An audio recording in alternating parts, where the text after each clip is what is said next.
بسم اللہ الرحمن الرحیم۔ آج ہم گفتگو کریں گے قربانی کے بارے میں مختلف مسائل پر۔ سب سے پہلی بات تو یہ ہے کہ جیسے قربانی ہر عاقل بالغ مسلمان آزاد اور مقیم صاحب نصاب ہے، یعنی اس کے پاس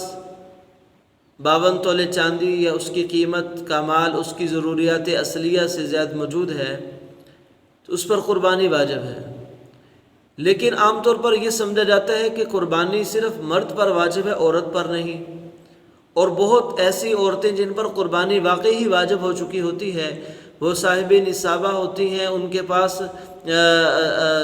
قربانی کا مال موجود ہوتا ہے۔ لیکن عام طور پر عورتوں پر قربانی واجب ہوتی ہے، وہ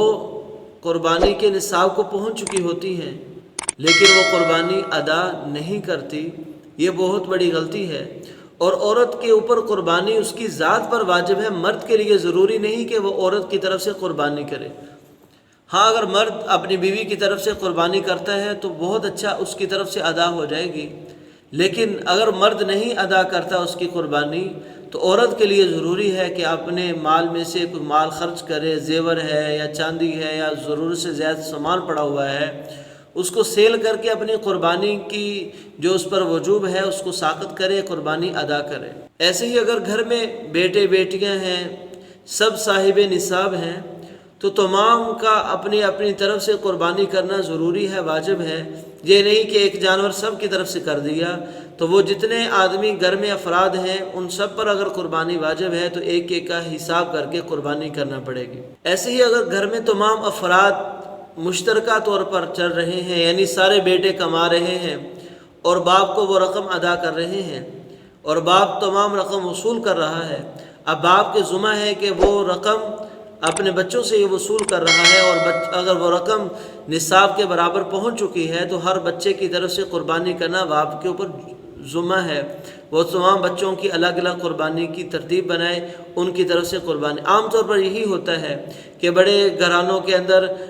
بچے کما رہے ہوتے ہیں، سارا پیسہ والدین کے پاس جا رہا ہوتا ہے، تو والدین صرف اپنی قربانی کرتے ہیں یا ایک دو قربانی کا حصہ ڈال لیتے ہیں، تمام بالغ اولاد جو کما رہے ہوتے ہیں ان کی طرف سے قربانی ادا نہیں کی جاتی۔ یہ بہت بڑی غلطی ہے۔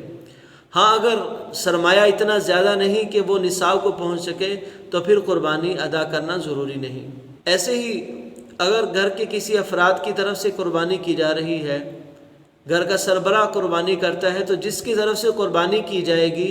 اسی کی طرف سے ادا ہوگی، دوسرے کی طرف سے نہیں۔ لیکن یہ بات دو طرح سے ہے۔ اگر گھر کا سربراہ اس پر خود قربانی کرنا واجب ہے اور وہ دوسرے کی طرف سے قربانی کر رہا ہے تو دوسرے قربانی کا ثواب دوسرے کو ملے گا، لیکن اس آدمی کی اپنی قربانی اس سے ساقط نہیں ہوگی، اس کے لیے بھی قربانی کرنا ضروری ہے۔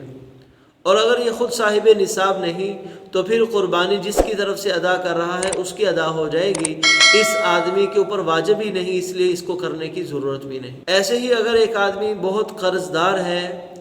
صاحب نصاب تو ہے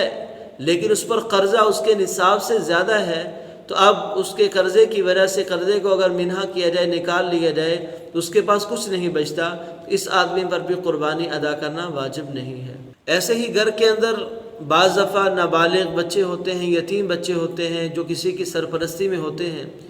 لیکن وہ مالدار ہوتے ہیں، صاحب نصاب ہوتے ہیں، ان کی پاس کچھ پراپرٹی ان کے نام کی گئی ہوتی ہے، کچھ پیسے ان کے نام کے بینک میں ہوتے ہیں،